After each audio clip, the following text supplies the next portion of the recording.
이거예요. 투자로 성공하기 위한 우리의 마음가짐. 그래서 투자로 성공하려면 조급함이 없어야 한다. 그래서 조급함이 없다라는 것은 결국 평온함에 이르러야 한다는 것이고, 그러기 위해서는 투자 그리고 인생의 원리에 대해 이해해야만 한다.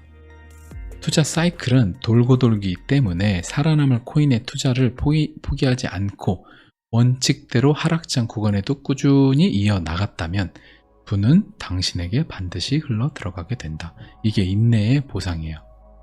남들이 다 데스밸리 구간에 힘들어할 때, 남들이 다 도서관에서 공부 못하고 힘들어할 때 엉덩이 무겁게 계속 공부를 꾸준히 하는 사람은 좋은 대학교라는 소수가 선정되는 엘리트 코스로 가죠. 사업도 다 포기할 때 끝까지 버텨내가지고 어떻게든 회사 좋은 방향대 찾아낸 사람은 사업에 성공을 하죠. 다 데스밸리의 원칙인 거예요. 소수를 선발하는 과정. 그래서 투자 사이클 자체는 소수를 선발하는 사이클인 거예요. 그게 하워드 막스가 말하는 마켓 사이클의 법칙인 거예요. 그래서 사이클 돌고 돌기 때문에 살아남을 코인, 제가 계속 메이저 80%, 이더, 리플, 비트코인 투자를 포기하지 않고 하락장 구간에 꾸준히만 이어나가면 그 지루하고 확신 안 가는 몇 년이 끝까지 인내 버텨내면 이더리움이 20만원 밑에서 몇 년이 있었는지 여러분들 떠올려 보시면 알 것 같아요. 그러다가 그게 500만원을 갔죠. 지금 200만원이죠. 똑같아요. 그 지루한 시간을 확신을 갖고 버텨내는 게 사실 투자인 거예요. 인내. 물이 아래로 흐르듯 겨울이 지나면 봄이 오듯 이는 필연적인 현상이다. 제가 사이클은 자연의 현상이라고 했잖아요. 우리가 집중해야 할 것은 시대적 방향성을 읽고 원칙대로 하락장 구간에도 포기하지 않고 나아가는 용기이며 탐욕장 구간의 환희에 취하지 않는 절제력이다. 이미 우리들은 사실 이건 너무 잘해요. 대부분 이걸 못하지만 이미 우린 이거 잘해요. 그죠? 여러분들이 이제 사랑도반 여러분들 일부는 잘하시지만 여러분들 중에 또 일부는 어려워하신 이 절제력, 이건 이제 여러분들한테 제가 완벽히 어떻게 하면 된다라고 이야기를 드렸고, 요번엔 여러분들이 반드시 잘하실 수 있을 거예요.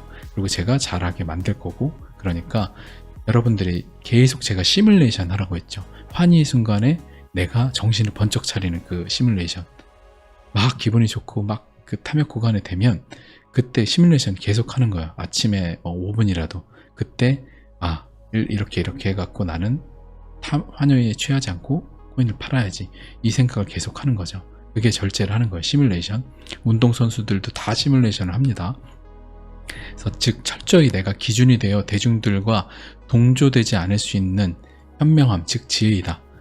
그래서 공포의 때는 다 휩쓸려 갖고 코인 팔고, 환희 때는 다 휩쓸려서 코인을 사잖아요. 그 대중들과 반대 떨어져 동조되지 않는 그 현명함, 그 지혜를 여러분들이 가지시려면 계속 시뮬레이션을 하시고, 지금 계속 해두면 그때가 됐을 때 안 휘둘릴 수 있거든요. 조급함에서 벗어나 평온함을 이루는 최고의 마음법은 우리가 과거에 느끼고 현재 쫓고 있는 행복한 순간이라는 그 시간들을 사실상 인생에 있어 아주 짧은 순간들임을 깨달아야 된다.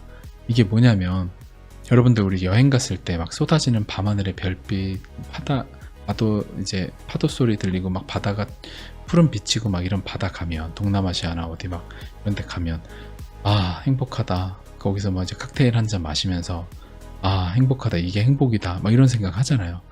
근데 사실상 우리가 정의하는 그 찰나의 순간, 이 행복이라는 것 자체는 진짜 탄산수가 목에 넘어갈 때 혀가 느끼는 그 찰나의 순간하고 비슷한 거예요. 이 밤하늘의 별빛이라는 그 동남아시아에 있는 그 바다의 순간에 여러분들이 365일 있다고 생각해봐요. 그 행복하지 않고 지루하죠. 금방. 그러니까 인간은 욕망과 원태를 오가는 인생이 시계추라고 했잖아요. 왔다 갔다. 욕망을 하는 동남아시아의 환상적인 행복이라는 바다를 여러분들에게 일주일, 한 달을 주어주잖아요. 그럼 금방 권태가 돼서 여러분들은 그걸 행복이라고 정의하지 않아요. 지루하다고 느끼죠. 다시 일상으로 돌아가고 싶고. 그래서 원래 행복이라고 우리가 정의하는 모든 순간들과 이런 것들은 사실 행복이 아니라 별 탈 없고 그냥 일상을 즐기면서 별로 몸도 아프지 않고 사랑하는 사람도 아직 내 곁에 있고 부모님도 아직 있을 때, 이럴 때가 사실 행복한 거지, 이 행복이란 정의하는 순간은 여러분들이 코인으로 돈을 벌어서 난 이 순간들을 계속 가질 거야 라고 생각을 하잖아요.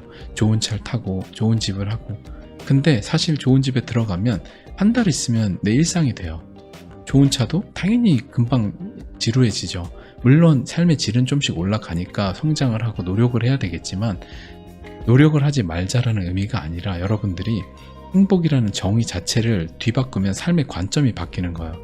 그냥 지루한 일상 자체가 행복이라고 관점을 바꾸는 순간 여러분들은 모든 삶의 순간을 감사하게 느끼게 되고, 그럼 여러분들의 삶의 긍정의 에너지 진동수가 올라가니까 좋은 일들이 일어나게 되어요.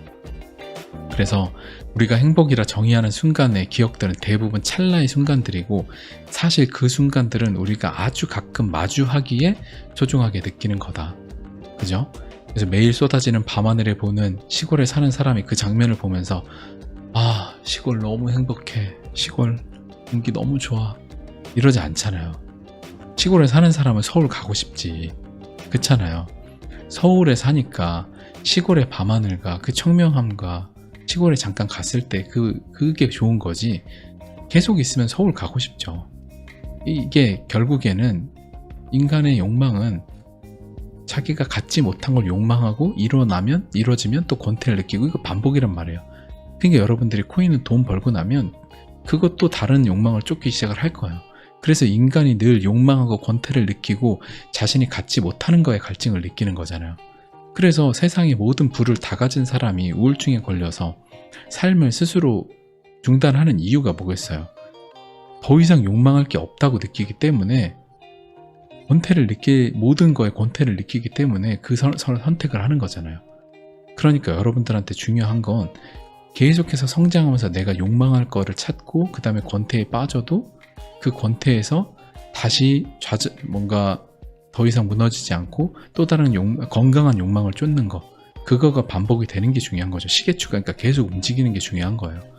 그래서 우리의 삶을 행복과 슬픔으로 구분지어서 행복의 정의에 부합되지 않는 모든 순간을 행복하지 않다고 느낀다. 대부분의 현대인들은 인스타라든지 이런 SNS를 통해서 사람들이 행복이라고 정의하는 고급 휴양지, 좋은 차, 이런 것들을 통해 비교를 당하면서 내가 행복이라고 정의하는 그 사회가 정의하는 순간에 부합되지 않는 자신을 보면 불행하다고 느끼잖아요. 왜냐하면 그 가상 공간에 있는 사진들이 행복이라고 정의하니까. 근데 실제로는 그건 찰나기 때문에 그건 더 강한 자극으로, 좋은 차를 샀으면 더 이상 좋은 차를 살 게 없어요. 더 이상 좋은 집에 살 게 없어. 그러면 뭘로 가요? 그 내가 욕망을 더 쫓지 못하면 마약 같은 거에 빠지는 거죠. 그래서 연예인들이 뭔가 이미 이룰 걸 다 이룬 다음에 거기 빠진 이유는 건강한 욕망을 쫓지 못하고 내 욕망이 더 이상 채워지지 않으니까 다른 걸로 욕망을 채우기 시작을 하는 거예요. 그래서 여러분들이, 제가 전에 SNS 같은 걸 안 하는데 SNS를 통해서 행복이라고 정의하는 사회가 정의하는 수많은 그 어떤 이제 물질적인 것들, 보통 거기에 여러분들이 행복이라고 정의를 하면 삶은 굉장히 불행해지는 거예요. 그러니까 코인 투자를 우리가 하는 것도 결국에 코인으로 성공을 해서 내 삶에 어느 정도 시간적으로 다 세이브할 수 있는 것들과 그 다음에 이룰 수 있는 것들을 하고 건강한 걸 쫓아야지. 여러분들이 계속 코인으로 뭔가 더 급하게 돈만 쫓잖아요. 그럼 돈도 달아나고 건강도 달아나고 여러분들의 기본 삶의 밸런스가 무너지는 거죠. 그래서 가장 중요한 건 밸런스잖아요. 그러니까 여러분들이 실제로 행복과 슬픔은 그저 양극단에 존재하는 사회가 만들어낸 개념일 뿐, 실제 행복이라는 것은 큰 슬픔이 닥치지 않은 지루한 모든 일상인 것을 깨달아야 한다.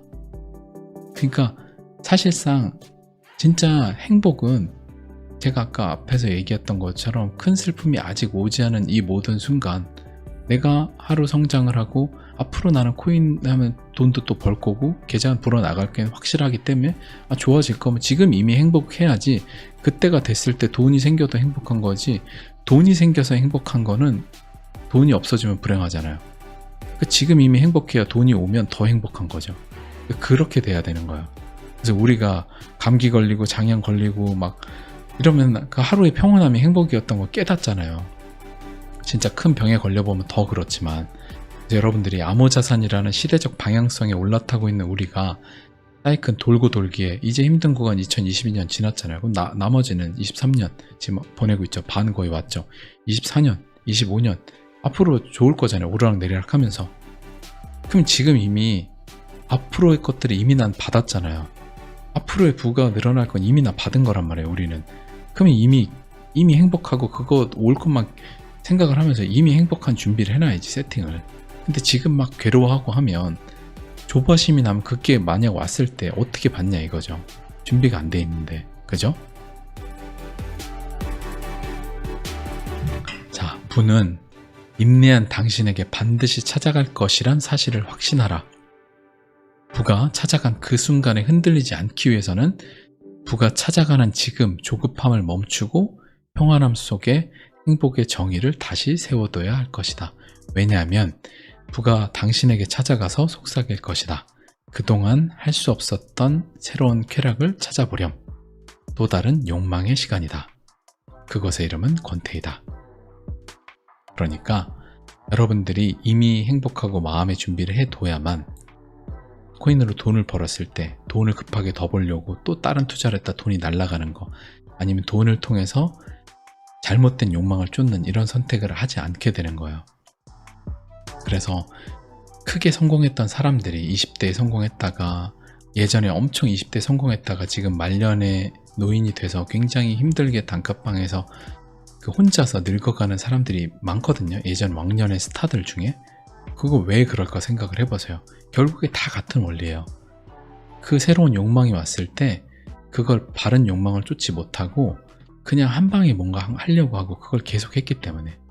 그래서 왕년에 엄청 유명했던 가수들이나 이런 분들이 노인이 돼서 지금 굉장히 혼자서 외롭게 늙어가는 경우들이 꽤 많아요. 그런 것들을 통해 우리가 반면교사를 삼아야 될 거라고 생각합니다.